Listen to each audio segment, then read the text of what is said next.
Sick and tired of your love-hate relationship with wine?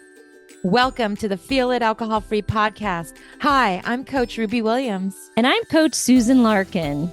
We're two former wine lovers turned alcohol freedom coaches, exposing the lies about alcohol. And giving you, our listeners, the tools to break free so you can feel lit. And when you're lit, you'll feel healthier, freer, and more in control of your life. So relax, kick back, and get ready to feel lit alcohol-free. And don't forget, grab a copy of our wine-free weekend guide after the show. Hey, everybody. Welcome back. We are so excited to record the podcast today. I'm always excited to see you, Ruby. I'm wearing my Feel Lit t-shirt. Hello. It's so Hi, fun. Susan. Hi. Hi. So I'm really excited to start today's podcast. But one thing that I wanted to share was we get fan mail. Which is crazy. So when you go on the show notes for our podcast, there's a little link and you can send us a message.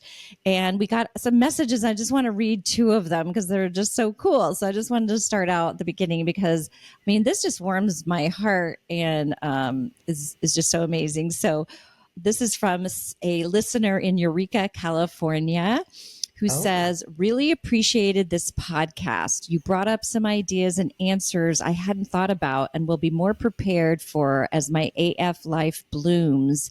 You two are doing a great job. Aww. Isn't that neat? Like, yeah. I just love that. And then another listener from Portsmouth, New Hampshire. So we went from California all the way to the West Coast, now to the East Coast, is I just listened to the trailer and I'm very excited to start listening to this podcast. It was positive, upbeat, encouraging, and it left me wanting more. So thank you so much. I can't wait to follow you. Wow. So that was just so cool to get like people's fan mail. We have some lovely reviews as well. So yeah, we read them all. We are so thankful to our listeners. We just love you so much and are so grateful that, you know, we had a review where somebody said that listening to this podcast had really helped them in their journey and they're 60 days alcohol free. Yay. I mean, I'm like, whoa, that is like, oh, I have mine here too. Yep. We're, if you can't see us, we're doing pom-poms and we always want to celebrate your wins and your alcohol-free days. And if people can get alcohol-free listening to our podcast, how cool is that, Susan? I think that's pretty amazing. I know. I am just so grateful for that too. I'm just feeling all the feels. So that is so cool. So we have an amazing episode today that's going to really feature Coach Ruby. So we have a question from a listener and I'm going to read the question. Then really this will be mostly addressed by Ruby and I'm going to ask some questions of Ruby because I'm really, really curious about this. This is about weight loss surgery. So I'm just going to read the question. This listener says, I'm 7 years post weight loss surgery, was always a social drinker, radically changed my eating habits, but added wine and it snuck up on me. And soon I became a daily drinker. I really would like to connect with someone and understand the biological reasons for the transfer addiction. So Ruby, this sounds very familiar to your story. Yes. I really, really relate to this. So I guess I would love to, well, first, transfer addiction, that comes up a lot. Or, you know, do you have one addiction that turns into another? And I think this can happen very easily with weight loss surgery. So let me just give you the facts, like the statistics. It's 1 in 5 people, and I actually think it's higher, that end up with alcohol use disorder after a weight loss surgery. Wow. And there's a few kinds of weight loss surgeries you might have heard of: the sleeve, Roux-en-Y, a lap band. There's a lot of different types. Now, I ended up choosing the sleeve, which is where they make your stomach, instead of a round, it's like a banana. They cut away part of the stomach so that it's long and narrow. A Roux-en-Y is where they actually bypass your stomach. So it's very different. And then a lap band is where they take something and like make your stomach smaller with like a band, basically. So they don't actually cut away anything. It's more adding a band. So there's different kinds of surgeries, but the goal of the surgery is your stomach is smaller or bypassed, and so that you cannot literally physically eat very much food. You are full within, right after surgery, maybe just like a quarter cup of food. So, wow. So I want to let's talk about like before, like what was my life before the surgery and why did I decide to have the surgery? Yeah, exactly. I think I'll start there because, so for me, a woman, a girl growing up, it was always about weight, and so much focus is on your body and your size and weight. And I went through all kinds of things, as a kid, which divorce, and I'm sure people have their own stories, but I used food to numb my emotions, to deal with emotions.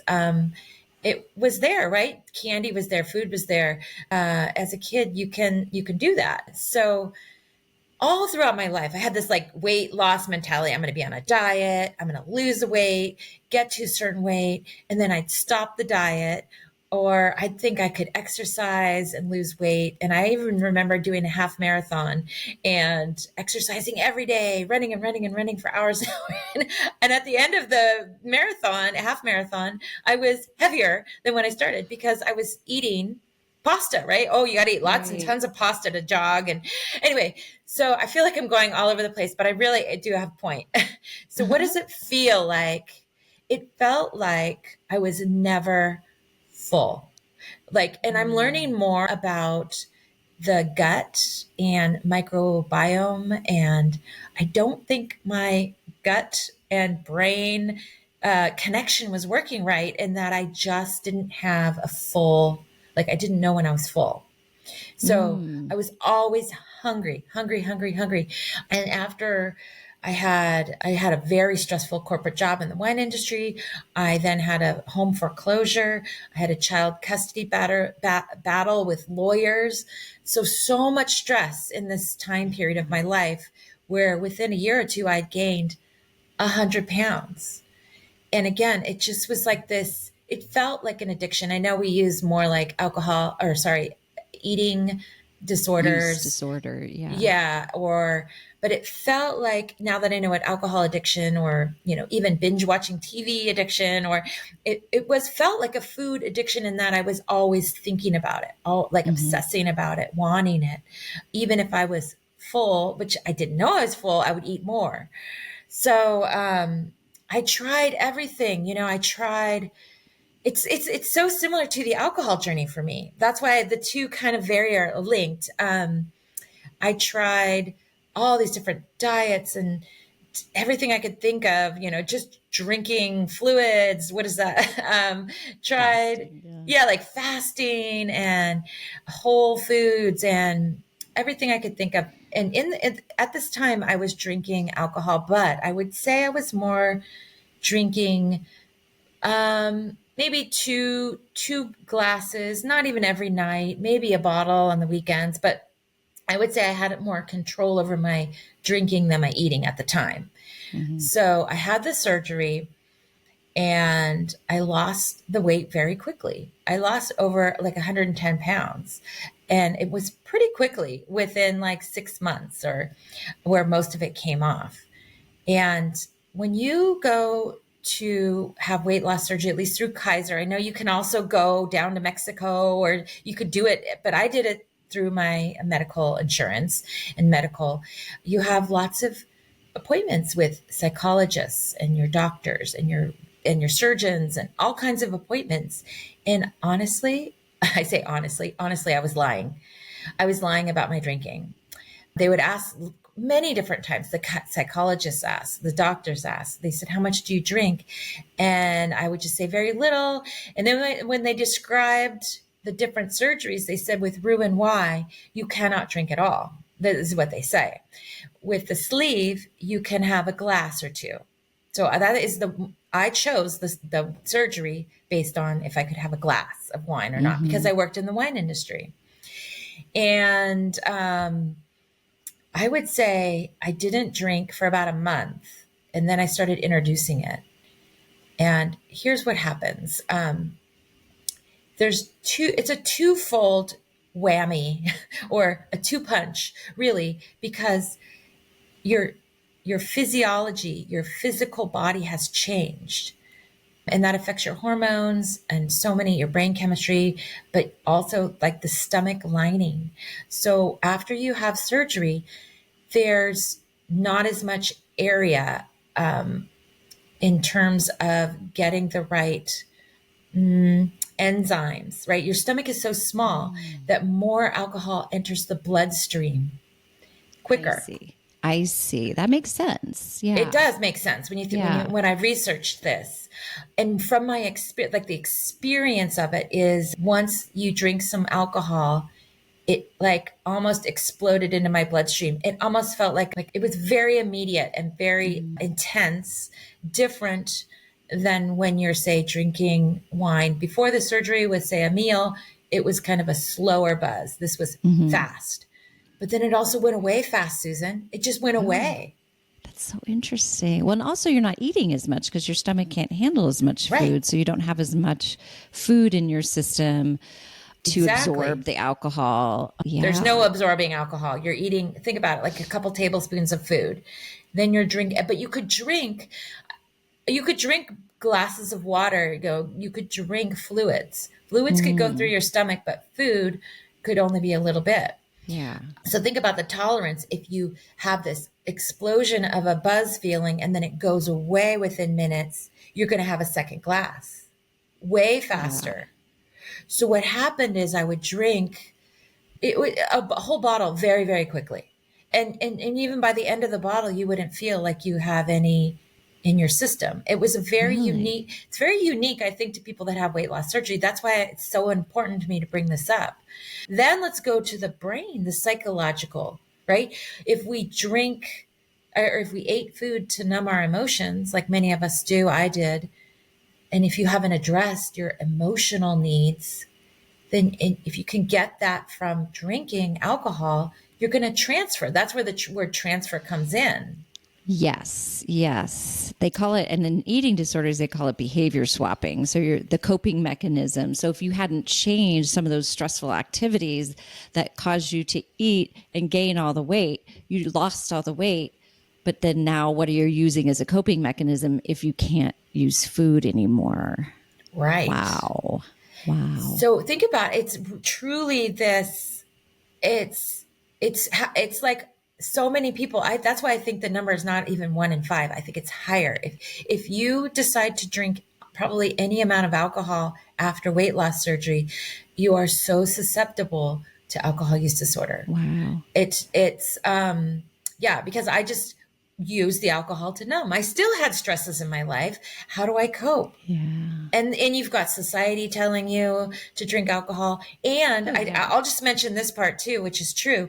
I lost so much weight. I felt good about my body. I wanted to go out on dates. I wanted to go out, wine tasting. I wanted to go out for happy hour with friends. I was way more social because I felt better about how I looked.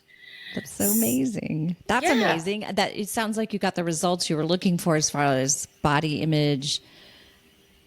Yes. Or were you still struggling with that because you were still trying to be this ideal or?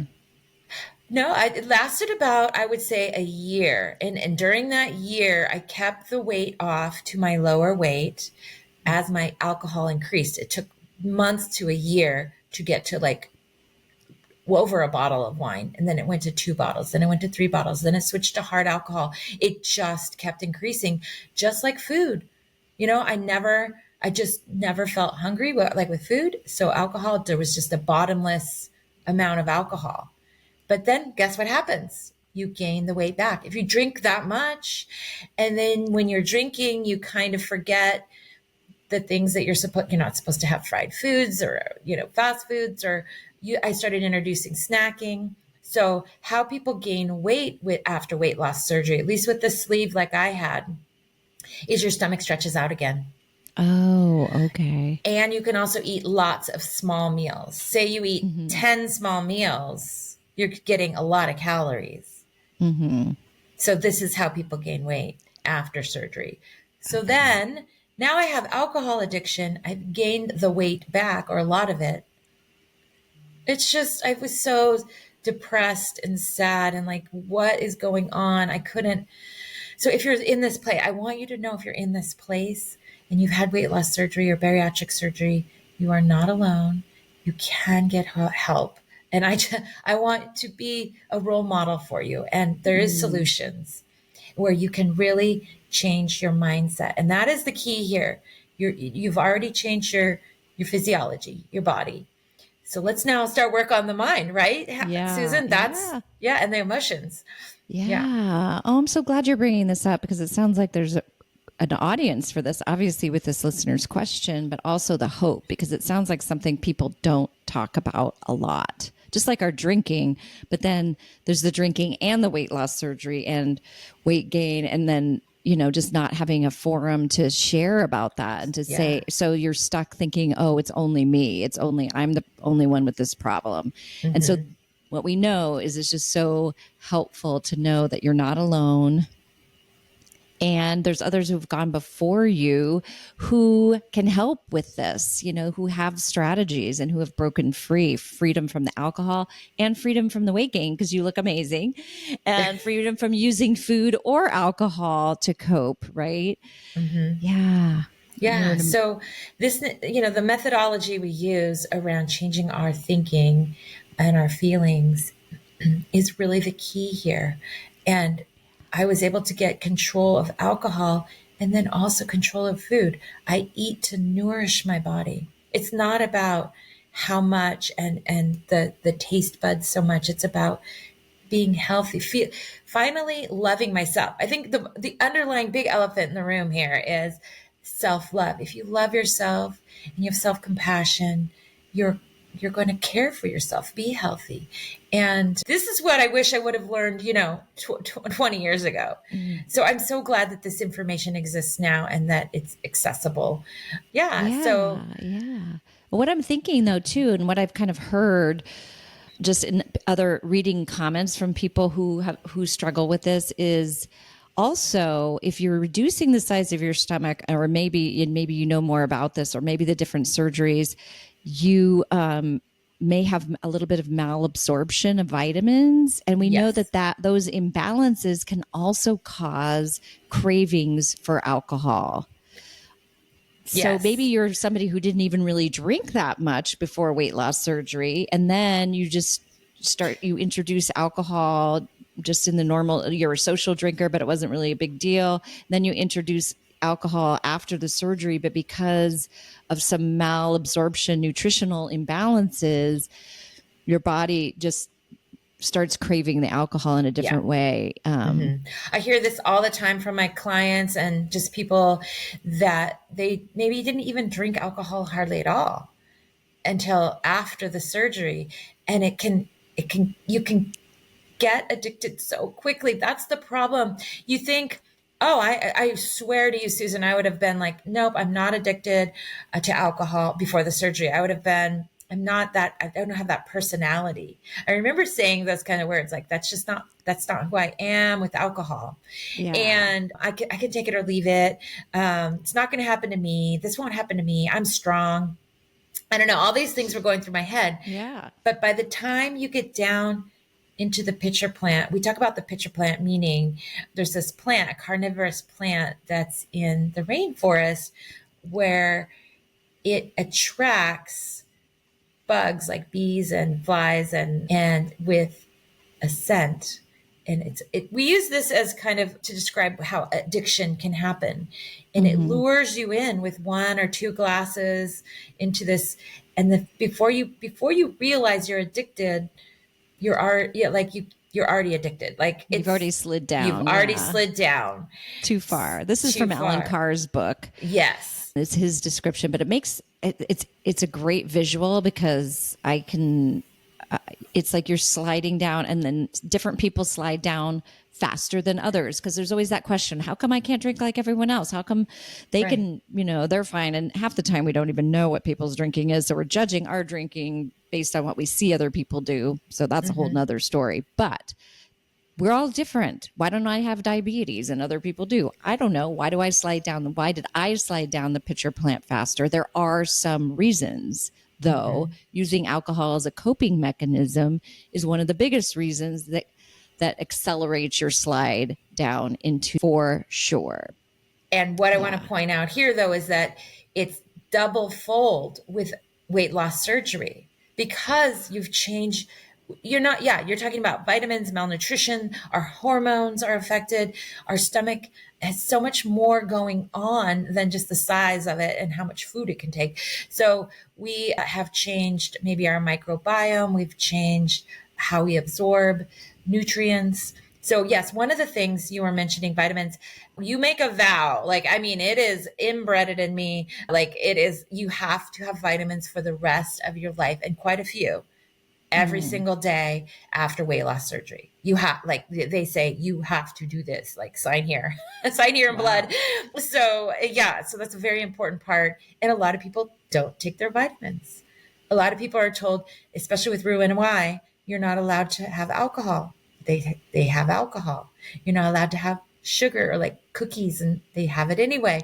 So we are making these choices, and you try to get away with it, right? Okay, so there's something in weight loss surgery that we know about if you've had it, which is called dumping.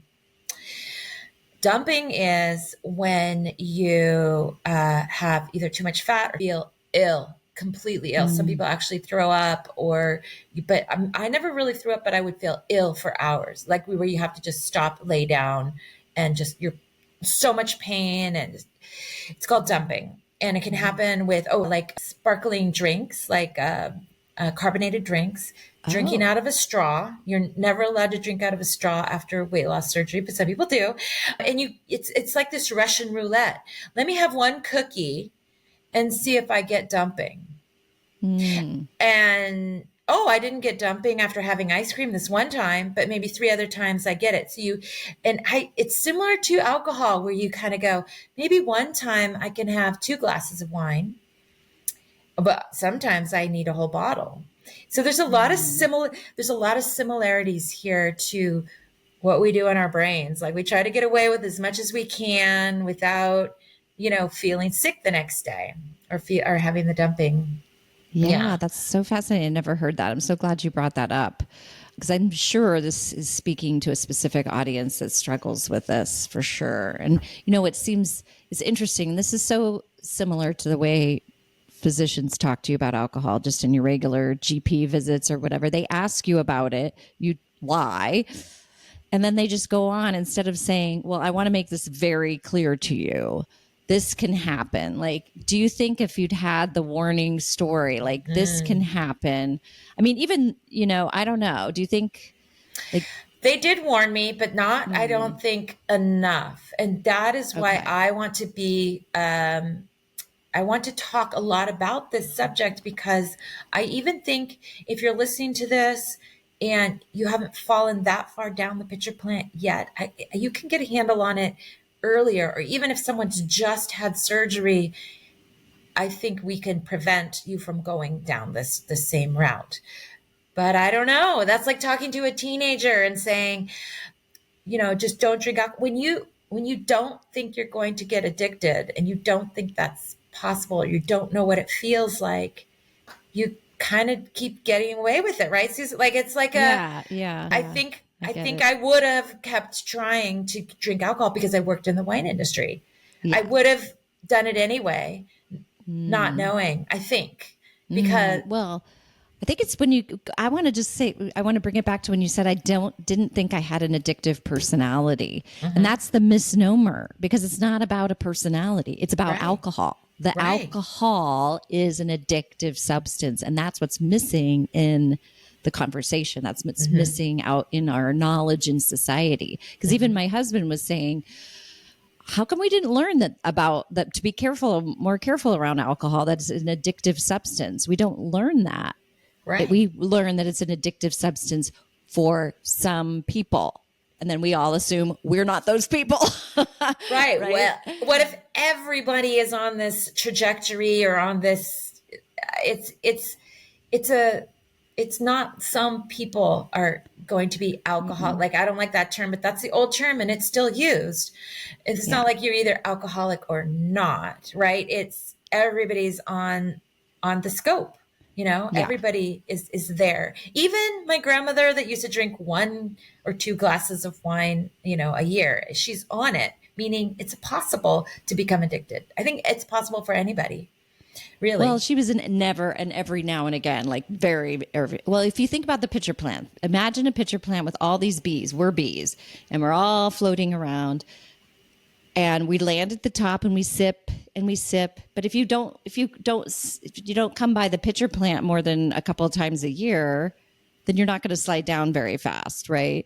But if you're sipping all the time and you're sipping more and more and you have to go deeper into the plant to get more and more nectar because we've built up this tolerance and we need more to feel the way we want to feel, well, how much faster are we going to slide down that pitcher plant if we're hanging around it more, right? Well, I always think there's just one, I don't know, accelerator event that away from anybody who drinks. It's possible you're one event away, and the event could be weight loss surgery. The event could be a death of a family member. It could be a divorce. It could be something where you then use alcohol to cope and try to numb. Yes. That's why I think it's possible for anybody that's drinking any amount. It's once you start to use it, right, as that coping tool and give it a job, it's the job to help me get through this divorce or help me get through empty nester. I started drinking even more when I was an empty nester. So there was different events that happen in your life, but it can also just you, like you said, like you just do more, you just end up. That's why a really good question is, are you drinking more than you were drinking last year? And I think that's a really important question for people with weight loss surgery or anybody. Are you have you noticed that like each year you kind of just drink a little more, whether it's more often or the amount is more, or you're earlier in the day? All 3 of those were happening to me at once. It was like, started to be earlier in the day, more frequently, and more volume, more alcohol. Wow. Yeah. Wow. Yeah, I could really see how that just creates weight loss surgery, really creates an environment for that to happen really quickly. Yeah. Yeah. So, and the point of this whole episode is just to let you know, you're not alone. I have been there. There are solutions, and I really want to help. I really want to help change your brain, change your mind too, so that you just want a life that you don't want to escape from. You don't want to numb. Yeah. What would you think the first step for somebody who, like even this person the listener that wrote this question, what would be the first thing that they could do like today to just start to challenge or change their drinking? The first step is to become aware of your drinking. I call it mindful drinking, right? So you're just really aware of, what do you feel after you drink? What does it feel like? And what are your thoughts and feelings as you drink, instead of mindlessly drinking? Mindlessly drinking was what I did, which is just instantly pour a glass after work, drink it as fast as I could, already be pouring another glass, not even noticing what it tastes like, feels like. It's just like you do it like a robot. I felt like I was a robot, I'm gonna just keep drinking, watching TV or eating or cooking dinner, and just like keep drinking, right? Yeah. Or autopilot. People call it that. Autopilot.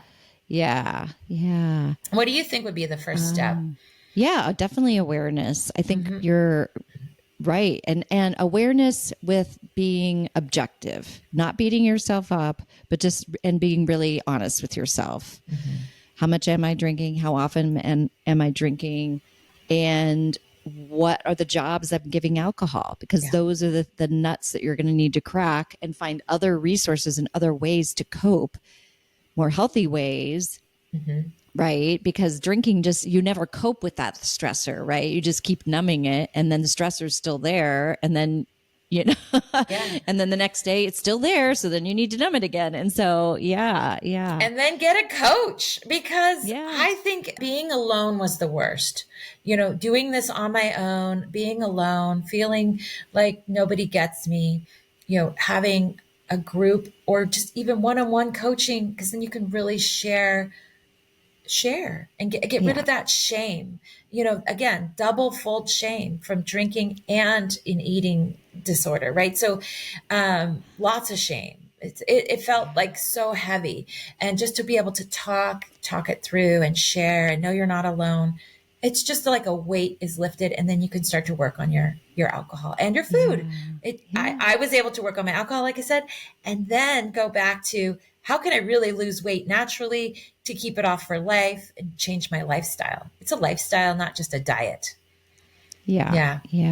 Wow. And it's so amazing that you have this experience. And like we've always said, shame cannot survive in the light. And so when you talk about these things, and there's nothing better than hearing somebody else struggle, not that you want to hear them struggle, but when you hear someone else's story and you're like, oh my gosh, me too. I'm not alone. I'm not crazy. I'm not the only one that deals with this. I'm not defective. There's not something wrong with me. Nothing wrong with you. Yeah. There's so much hope. And I love that you have this experience and you're able to help women with this. Yeah. And men, I suppose, because I guess, men have weight loss surgery too. And I'm sure that probably there's similar, issues with it. Yeah. Yeah. I mean, a lot of the groups I have are for women only, but one-on-one, sure, I would absolutely love to work with men as well. It's the same. Women, though, actually have a different, it affects their hormones a little more. So I think we're even more susceptible than men, if that's possible, but it's true. So interesting. Yeah. Oh, those darn hormones. They always get us. Oh my gosh. Well, this was fascinating and such good information. I'm so glad that we had this question from a listener and we were able to really address it with so much expertise from you, Coach Ruby. You're amazing. And I was really interested to find out more about this and more about your journey. So this is really special.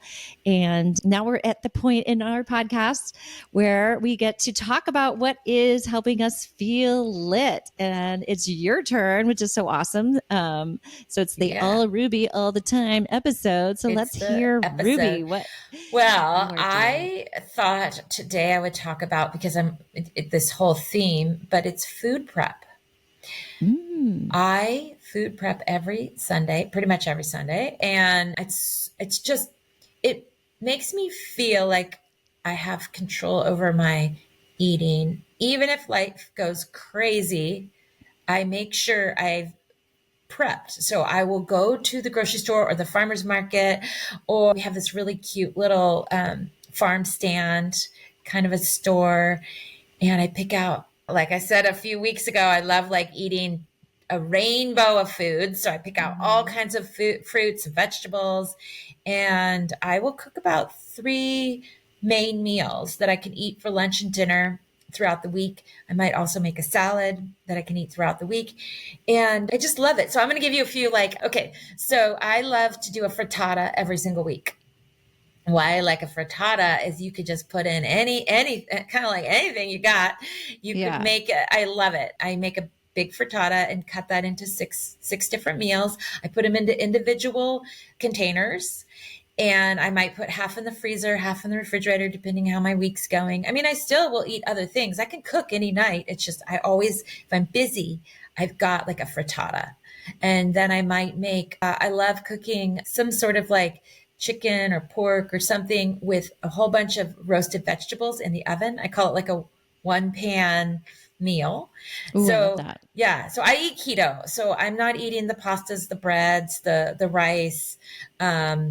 I really focused on protein, good fat. Actually, good fat is the most important. A lot of protein and vegetables. And then I add fruits as kind of my fun, my dessert. And what's really helped me is something called, and I posted it on our Facebook community. It's called a fat bomb. Oh, yeah. And I will eat a fat bomb every day because it kind of, if I'm really busy, like back to back calls and meetings and things, I can run and grab a fat bomb with a little bit of coffee, and it will get me through a whole nother hour or two.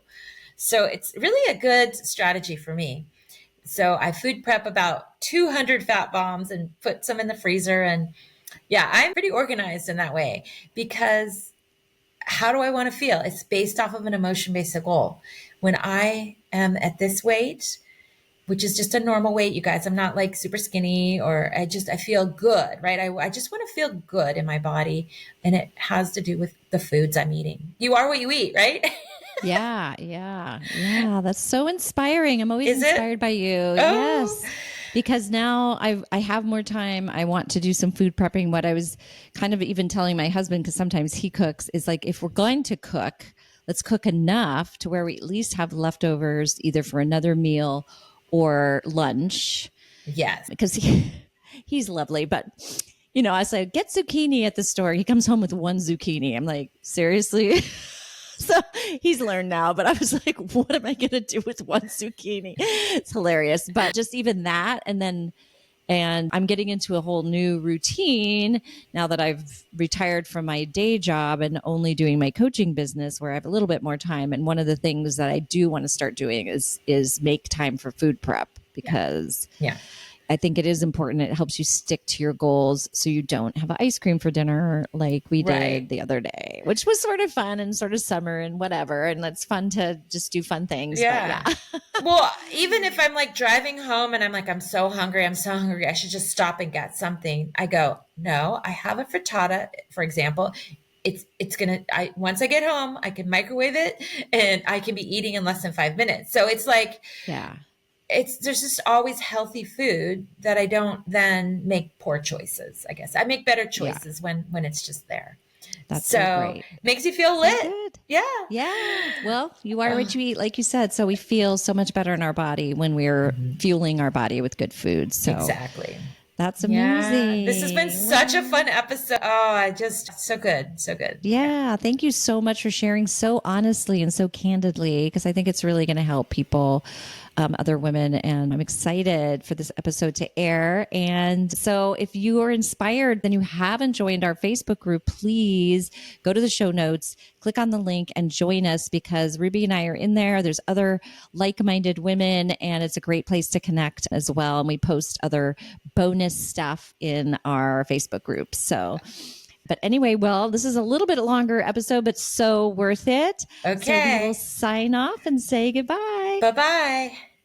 Thanks so much for listening to Feel Lit Alcohol Free Podcast. Do you have a question you'd like us to answer on the show?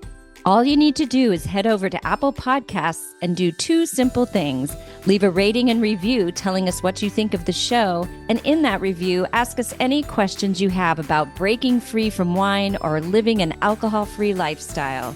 That's it. Then tune in to hear your question answered live. Don't forget to grab your copy of A Wine-Free Weekend at www.feelitpodcasts.com. And remember, do something today that will help you feel lit. See you next time.